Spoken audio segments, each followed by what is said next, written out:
Jumanne pamoja na Alhamisi tumekuwa na wakati mzuri wa kuungana na watumishi wa Mungu kutokea kanisa la True Gospel Empress Church Makambako, ambapo tumekuwa na wakati mzuri wa kumsikia mtumishi wa Mungu mchungaji Roita Mgeni, ambaye Mungu anamtumia kwa viwango vya juu kweli, na watu wamekuwa wakibarikiwa kupitia masomo hayo. Kwa hiyo hata wewe ambaye leo inawezekana kwa mara ya kwanza na unaungana nasi utabarikiwa, na wale ambao wamekuwa wafuatiliaji wazuri, basi tunaendelea pale ambapo tumeishia.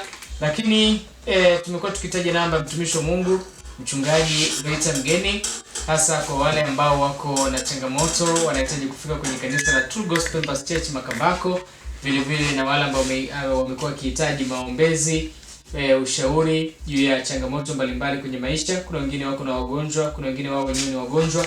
Basi watumishi wa Mungu hao, Mungu amewapa kibali, wamekuwa wakiwaombea, na hakika Mungu amekuwa akiwabariki na watu wanapona kabisa. Basi namba hiyo ya kupiga simu au kutuma message, unaweza kuanza kutuma message sasa hivi. Piga simu yako, mtumishi wa Mungu akitulia, basi atahakikisha nafuatilia na atakujibu vizuri kabisa.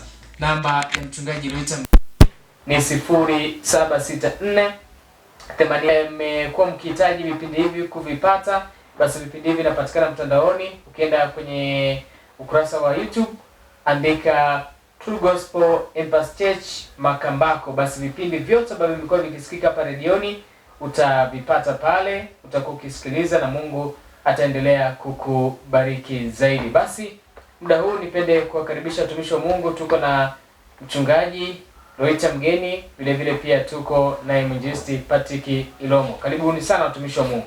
Asante sana. Basi nichukue nafasi kwanza kumshukuru Mungu aliyetupa uzima, afya, hata tuko hapa tena.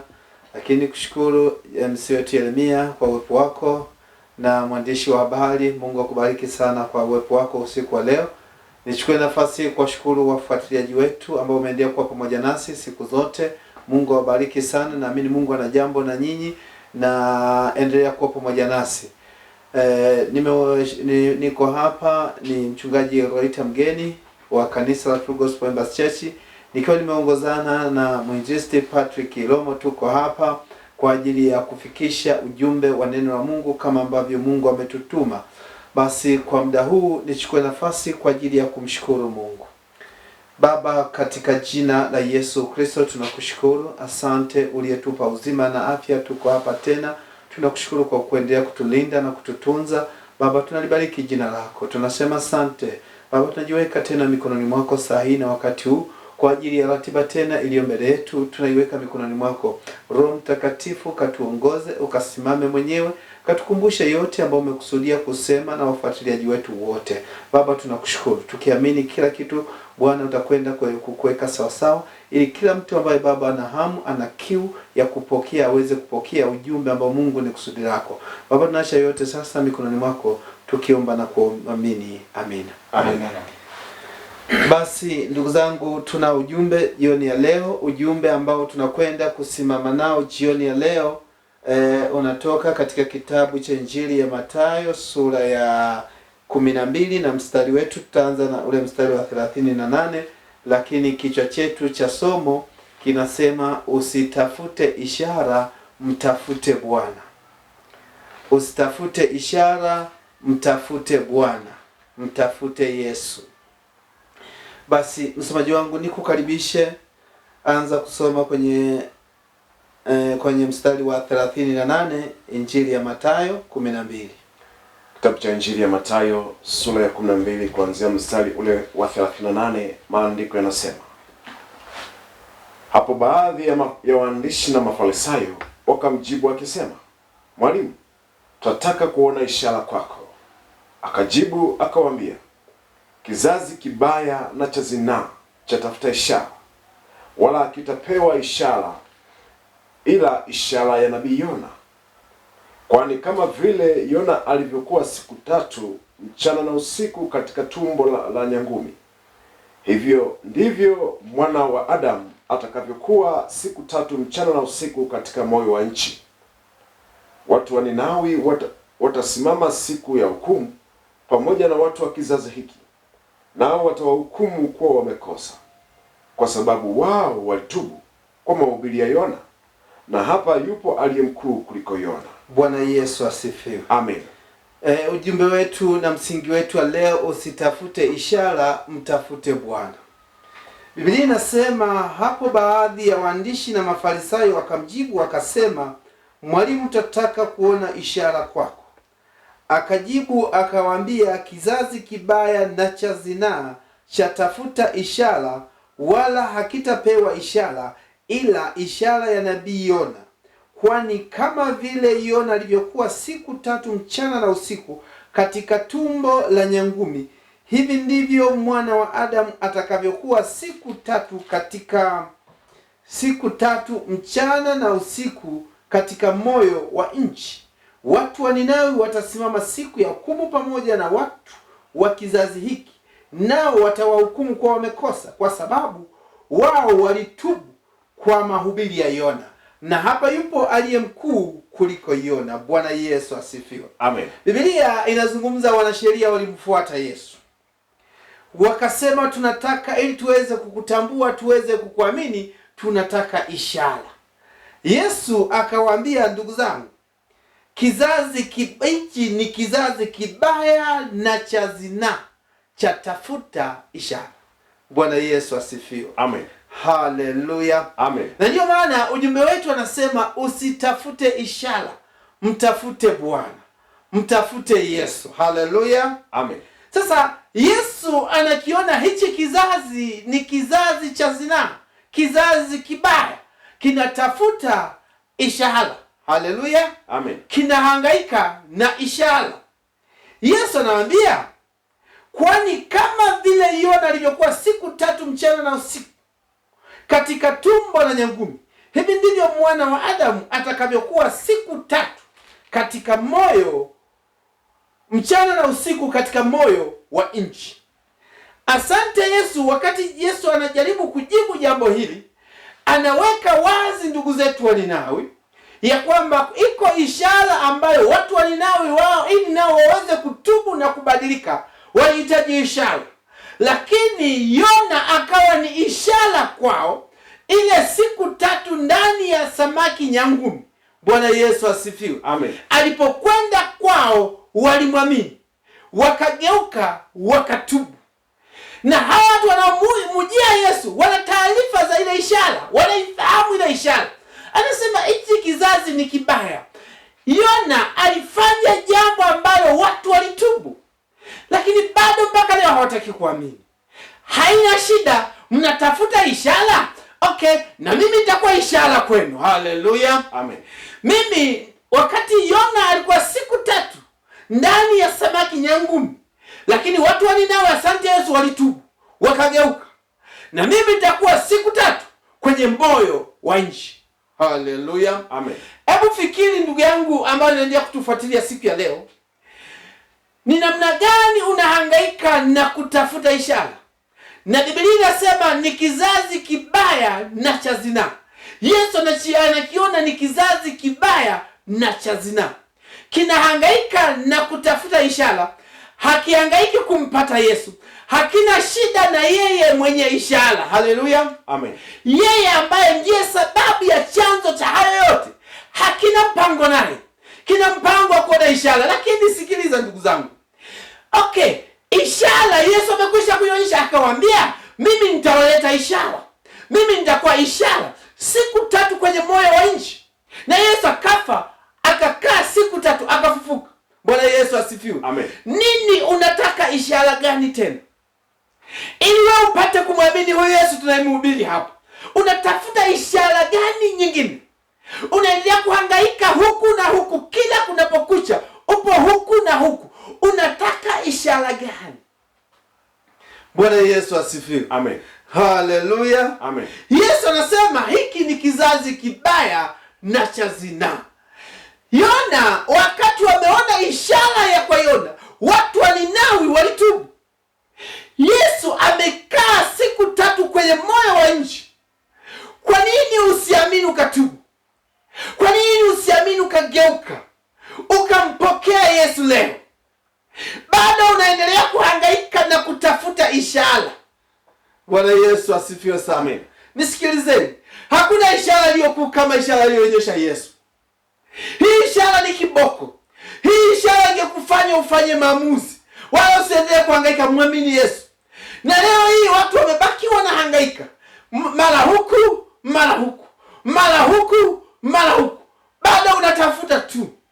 Sikiliza, ni vyema ukabadili ukampokea Yesu. Ndio maana ujumbe wetu nasema, acha kutafuta ishara, mtafute Yesu, mpokee Yesu. Tuko hapa tukwambie habari hizi njema. Haleluya, amen. Msomaji wangu, naomba tusogee kwenye kitabu cha Wakorinto wa kwanza. Kitabu cha Wakorinto wa kwanza, anza kutusomea ule mstari wa kitabu cha Wakorinto wa kwanza sura ya kwanza, anza kunisomea ule mstari wa 21. Kitabu cha Wakorinto wa kwanza sura ya kwanza kuanzia mstari wa 21, maandiko yanasema, kwa maana katika hekima ya Mungu dunia isipopata kumjua Mungu kwa hekima yake, Mungu alipenda kuwaokoa waaminio kwa upuuzi wa lile neno linalohubiriwa. Kwa sababu Wayahudi wanataka ishara na Wayunani wanatafuta hekima, bali sisi tunamhubiri Kristo aliyesulubiwa. Kwa Wayahudi ni kikwazo na kwa Wayunani ni upuuzi, bali kwao waitwao Wayahudi kwa Wayunani ni Kristo ni nguvu ya Mungu na hekima ya Mungu. Bwana Yesu asifiwe. Amen. Haleluya. Amen. Wewe kusomea kwenye Kiswahili cha kisasa. Biblia inasema hivi: maana kadiri ya hekima ya Mungu watu hawawezi kumjua Mungu kwa njia ya hekima yao wenyewe. Badala yake Mungu amependa kuwaokoa wale wanaomwamini kwa njia ya kile ambacho wenye hekima wanakiona kuwa ni upumbavu, yaani ujumbe tunaohubiri. Bwana Yesu asifiwe. Amen. Haleluya. Amen. Hichi ndicho kizazi ambacho kinahangaika na kutafuta ishara, na Biblia inasema watu wengi wanahangaika sana, lakini angalia wenye hekima na akili, jambo hili ambalo Yesu amelifanya wanashindwa kulielewa. Wengi wakati wanaona watu wanazunguka huku na huku wakihubiri Injili, wanaona kama ni upuuzi. Bwana Yesu asifiwe. Amen. Kwa nini wanaona hivi? Haleluya. Amen. Lakini kile wanachokiona kama ni upuuzi, sikiliza, ngoja nikuonyeshe hivi. Anasema kwa sababu Wayahudi wanataka ishara na Wayunani wanatafuta hekima, bali sisi tunamhubiri Kristo aliyesulubiwa. Kwa Wayahudi ni kikwazo na kwa Wayunani ni upuuzi. Bwana Yesu asifiwe. Amen. Wayahudi ni kikwazo. Kwa nini Yesu waliona wao walipomwona Yesu waliona Yesu? Kwa sababu waliona Yesu ni kikwazo. Kwa nini? Wao ni wanasheria ambao walikuwa wanajua sheria, walijua sana sheria na walikuwa na mtazamo wa kisheria. Walishindwa kuelewa jambo hili kwa sababu wao walibaki kwenye akili yao ilistaki Yesu na ndio maana Wayahudi wakaona ujamani kikwazo, ni jiwe la kujikwaa. Haleluya. Amen. Kwa sababu hawakuelewa kilichotendeka, hawakuelewa tafsiri yake, maana yake nini. Wao walibaki na wamestaki kwenye kile wanachokifahamu, ya kwamba mtu yeyote anayetundikwa kwenye mti ni mtu aliyelaaniwa. Kwa wakaona ni fedheha kwao, wakaona tunakwendaje tumfuate mtu ambaye ametundikwa, inaonekana amelaaniwa, akawa kikwazo kwao. Lakini kwa Wayunani wakaona sasa huu ni upuuzi. Bwana Yesu asifiwe. Amen. Haleluya. Amen. Sikiliza mtu wa Mungu, huyu ambaye wengi wao wanaona kama ni upuuzi ndiye huyu ambaye tunasimama. Kwa wale wanaoamini ni nguvu ya Mungu, kwetu sisi tuliompokea ni nguvu ya Mungu, ni hekima yetu. Bwana Yesu asifiwe. Amen. Haleluya. Amen. Na jamaa, tuko hapa tukwambia habari hizi njema. Mwamini Yesu, acha kuhangaika na ishara. Umehangaika sana. Haleluya. Amen. Lakini ukimpata Yesu, mambo yote unayohangaika nayo, mazingira yote unayohangaika nayo, Yesu ndiye atakaye kuhudumia. Yesu ndiye atakaye kuponya, kwa sababu Yesu ni nguvu ya Mungu. Yesu ni uweza unaotenda kazi ndani yetu. Bwana Yesu asifiwe. Amen. Ni vyema ukampokea Yesu kuliko hayo unayohangaika nayo, na kwa sababu unatafuta ishara wala uiamini ishara ambayo Yesu ameifanya, ishara kubwa, unabaki unahangaika leo kwa nabii huyu, leo kwa mtume huyu, leo huku. Umehangaika makanisa mangapi? Bwana Yesu asifiwe. Amen. Lakini hebu niambie, umepokea nini? Ungempokea Yesu, ukakubali kumpokea Yesu, usingekuwa na mahangaiko hayo ulio nayo. Yesu ndiye anayetangaza afya. Yesu ndiye anayetangaza baraka, watu wabarikiwe, watu wafanikiwe. Yesu ndiye aliyekubali kufa masikini ili wewe uwe tajiri. Yesu ndiye aliyekubali kupigwa, kudharauliwa ili wewe usidharauliwe, ili wewe uheshimiwe. Mwamini Yesu. Tuko hapa tunakumleta Yesu mzima, Yesu ambaye amekusudia kukuponya, kukuokoa. Haleluya. Amen. Bwana Yesu asifiwe. Amen. Watu wanahangaika na vitu ambavyo hawawezi kuvipata kwa sababu huyo unayemwendea kwanza ameshashindwa, na ndio maana anashindwa kukupeleka kwenye msingi, kwa sababu msingi Yesu anataka watu wamwamini, wampokee. Bwana Yesu asifiwe. Amen. Afanyike kuwa Bwana na Mwokozi wa maisha yako ili yeye akuongoze. Na kwa kuwa watu wameshindwa kukuongoza, wameshindwa kukupa neno sahihi, neno litakalo kuongoza, kila unapokwenda pokea. Pokea gari. Bwana Yesu asifiwe. Amen. Haleluya. Amen. Pokea gari. Pokea utajiri. Sikiliza mtu wa Mungu, asiyefanya kazi, Biblia inasema na asile. Nani aliyekwambia utakwenda upokee gari bila kufanya kazi? Bwana Yesu asifiwe. Amen. Na ndio maana tuko hapa tukurudishe, rudi kwenye msingi. Neno la Mungu ndio msingi wenyewe. Mpokee Yesu ili awe Bwana na Mwokozi wa maisha yako. Hakuna atakayekuja kuambia pokea, utasema huyu ananidanganya. Bwana Yesu asifiwe. Amen. Hakuna kupokea gari. Unataka ufanye kazi, ufanikiwe, ukanunue gari. Pokea nyumba na unasema haya asante. Nani aliyekwambia utapokea nyumba kilejaleja hivi? Bwana Yesu asifiwe. Amen. Hakuna hilo jambo. Yesu anasema asiyefanya kazi asile. Lazima mtu ajue ya kwamba anahitaji kuwajibika, anahitaji kufanya kazi. Bwana Yesu asifiwe. Amen. Hakuna kutafuta ishara. Angalia injili ya soje wangu. Naomba tufungue injili ya Yohana sura ya 6 anzia mstari wa 26.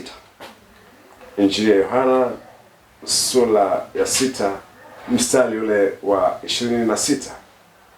Maandiko yanasema, Yesu akawajibu akasema, amini amini nawaambieni, ninyi mnanitafuta si kwa sababu mliona ishara, bali kwa sababu mlikula ile mikate mkashiba. Msikitendee kazi chakula chenye kuharibika, bali chakula kidumucho hata uzima wa milele, ambacho mwana wa Adamu atawapa, kwa sababu huyo ndiye aliyetiwa muhuri na Baba, yani Mungu.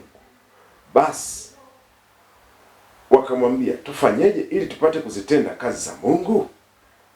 Yesu akajibu akawaambia, hii ndiyo kazi ya Mungu, mumwamini yeye alitumwa na yeye. Bwana Yesu asifiwe. Amen. Hao jamaa wakauliza, tutendeje? Haleluya. Amen. Basi Bwana akawaambia, wakati wameuliza tendeje, Yesu akajibu akawaambia, hii ndiyo kazi ya Mungu, mwamini yeye aliyetumwa na yeye. Mwamini yeye aliyetumwa na yeye. Kizazi kibaya na cha zinaa kinahangaika kutafuta ishara. Yesu anasema msikitendee kazi chakula kinachoharibika. Haleluya. Amen. Msikitendee kazi chakula kinachoharibika, bali chakula kidumucho hata uzima wa milele. Chakula kidumucho ambacho Yesu anakizungumzia hapa ni neno la Kristo. Neno la Mungu ndicho chakula kidumucho. Ndicho chakula chenye kukutia nguvu, ndicho chakula chenye kukuponya, chakula chenye kukupa afya, chakula chenye kukubariki, ubarikiwe, ufanikiwe. Bwana Yesu asifiwe. Amen. Haleluya. Amen. Lakini Biblia inasema usikitendee kazi chakula kinachoharibika. Sikiliza. Na ndio maana unashindwa hata kusimama wewe mwenyewe Sikiliza, hata nabii wako ameshachoka. Bwana Yesu asifiwe. Kwa sababu amekuongoza katika njia isiyo sahihi, yeye mwenyewe amechoka. Na baada ya kuona amechoka, anachokifanya ni kukumwagia maji kila inapoitwa leo. Njoo unamwagiwa maji. Baraka anasema nakubariki, ni kumwagiwa maji tu. Bwana Yesu asifiwe. Hakuna neno, unaondoka mkavu. Bwana Yesu asifiwe. Ukirudi nyumbani, shida iko pale, unainua simu. Mchungaji, mtume, nabii, kuna shida huku, hali ni ngumu, naona kuna maluelue, naona pilipili. Haleluya. Bwana Yesu asifiwe. Sikiliza, mwamini Yesu, yeye aliyetumwa na yeye. Haleluya. Yesu anasema niaminini nini. Hiki ndicho chakula kinachodumu milele yote. Haleluya. Huyu Yesu anatamani akae aishi na wewe. Wewe huna mpango wa kumpokea Yesu. Na ndio maana ukirudi nyumbani uko peke yako. Wachawi wanakukaba. Shughuli zote za kidunia zinaendelea juu yako. Haleluya. Bwana Yesu asifiwe. Na kwa sababu huyo hata nabii ameshindwa kukupa neno la msingi, neno la msaada, neno ambalo ungesimama nalo lingekusaidia, uko nyumbani unaanza kuinua simu.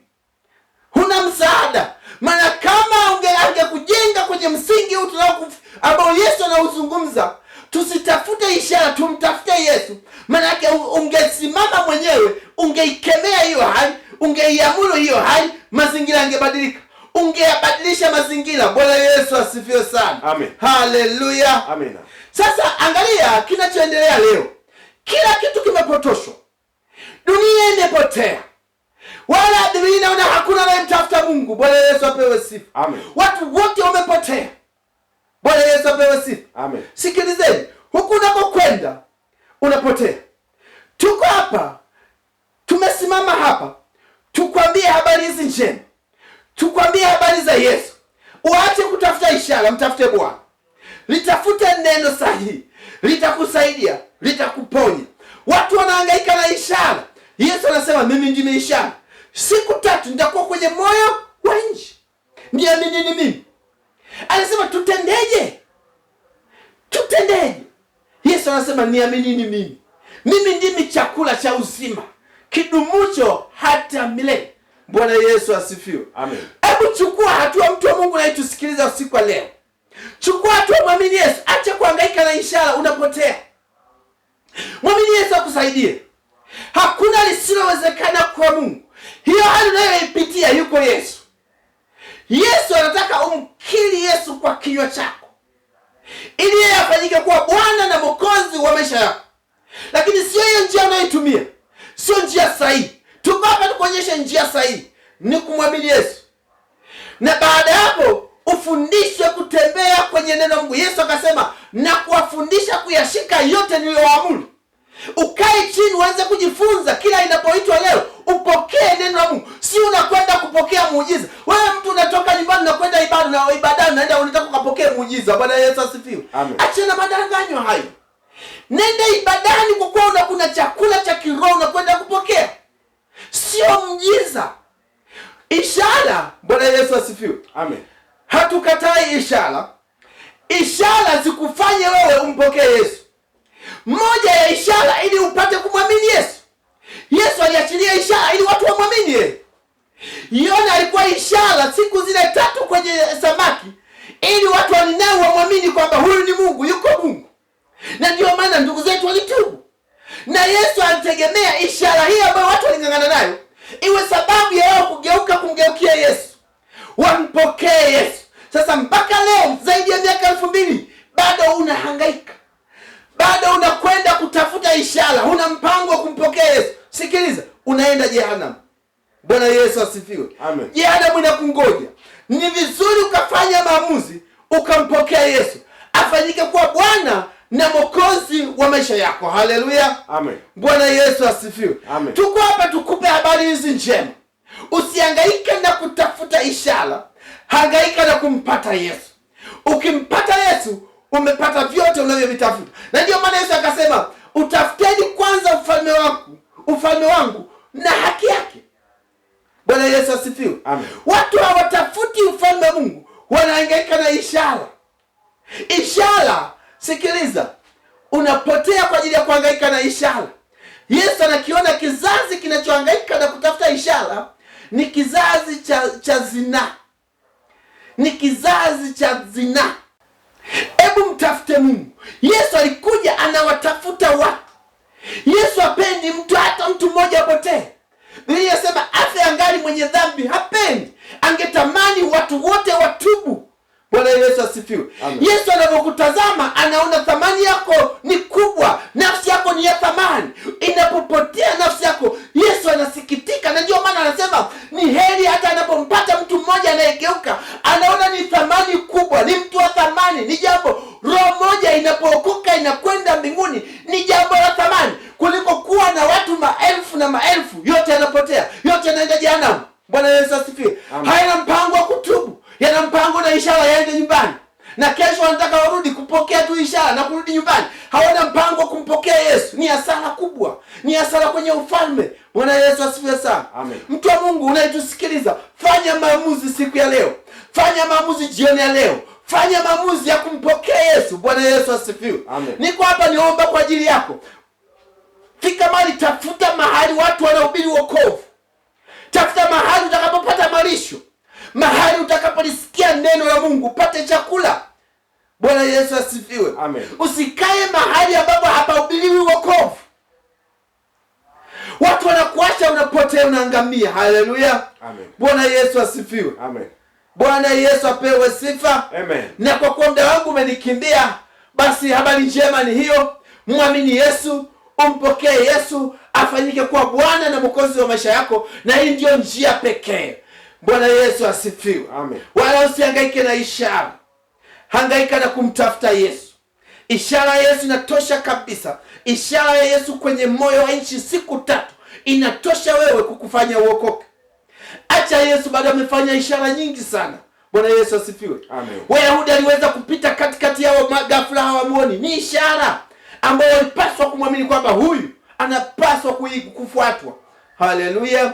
Na mimi nikushauri jioni ya leo, wakati unayasikia maneno haya yenye uzima, chukua hatua ya kumpokea Yesu. Naomba ufuatishe maneno haya kama unanisikia, ili umpokee Yesu, na kesho anza kufuata mahali linahubiriwa neno la Mungu, mahali wanakusanyika watu wanaohubiri habari njema, wanaohubiri wokovu. Acha watu wanaohubiri tu ishara, wanahubiri tu miujiza, wanahubiri sijui njoo upokee hela, sijui kuna watu wengi. Bwana Yesu asifiwe. Mambo ni mengi, ajabu, yanatisha. Haleluya. Mwingine anasema maisha yako yafanane na asali, kunywa asali ili na maisha yako yafanane na asali. Acha hayo madanganyo. Bwana Yesu asifiwe. Mpokee Yesu, uone maisha yalivyo matamu. Bwana Yesu asifiwe. Haleluya. Basi naomba nimshukuru Mungu na unifuatishe maneno. Sema, Bwana Yesu, ninakushukuru. Asante kwa ajili ya maneno haya. Nimesikia neno lako, nami ninakupokea Bwana. Ninakuomba Bwana Yesu, tangu sasa unipokee mwanao. Ninatubu, ninakiri kwa kinywa changu kwa uovu wote niliotenda. Ninaomba unisamehe. Ninatubu, nisamehe.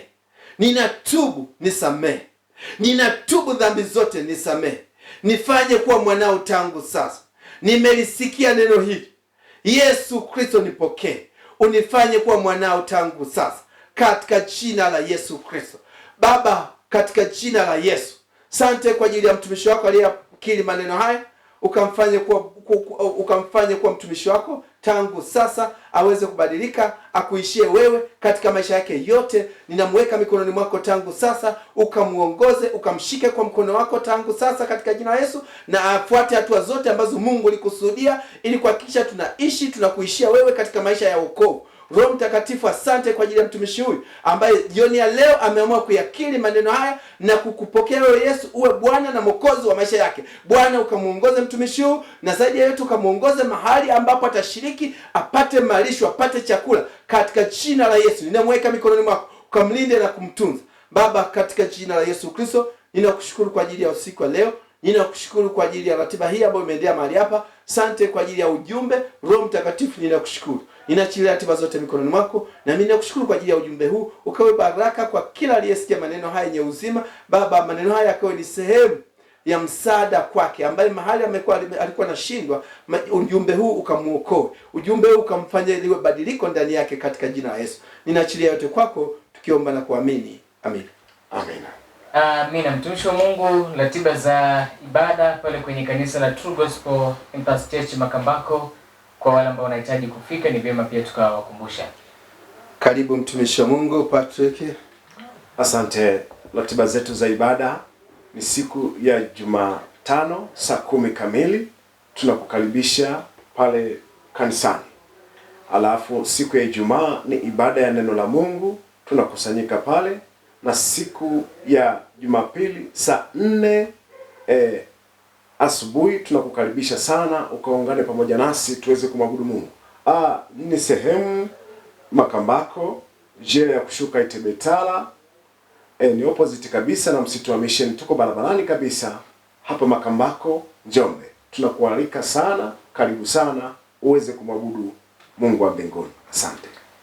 Amina sana watumishi wa Mungu kutokea kanisa la True Gospel Impact Church. Jioni ya leo na mimi msikilizaji umebarikiwa, lakini mimi nahitimisha kwa kutaja namba ya mtumishi wa Mungu mchungaji Loita Mgeni ambaye ametupa somo zuri jioni ya leo.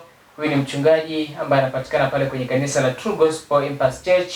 Mpigie simu sasa hivi kama unahitaji ushauri, lakini kwa wale ambao wanahitaji kufika kanisani mtapiga simu kwenye namba hiyo, mtaelekezwa vizuri. Na wale ambao mnahitaji maombezi, basi utaeleza shida yako, mtumishi wa Mungu atakwenda kukuombea vizuri kabisa. Namba ni 0764 81 97 77. Narejea tena 0764 81 97 77. Lakini kwa wale ambao wanahitaji kupata vipindi hivi au kufuatilia vipindi hivi wakati mwingine, kuanzia sasa hivi unaweza kwenda kwenye akaunti ya kanisa hili la True Gospel Impact Church pale YouTube, utavipata vipindi vyote, utavisikiliza vizuri na utabarikiwa. Andika True Gospel Impact Church Makambako, basi vipindi vyote ambavyo vimekuwa vikisikika hapa redioni utavipata pale, utavidownload, utakuwa navyo, utasikiliza na Mungu atakubariki. Mimi nikutakia usiku mwema, endelea kusikiliza ISFM.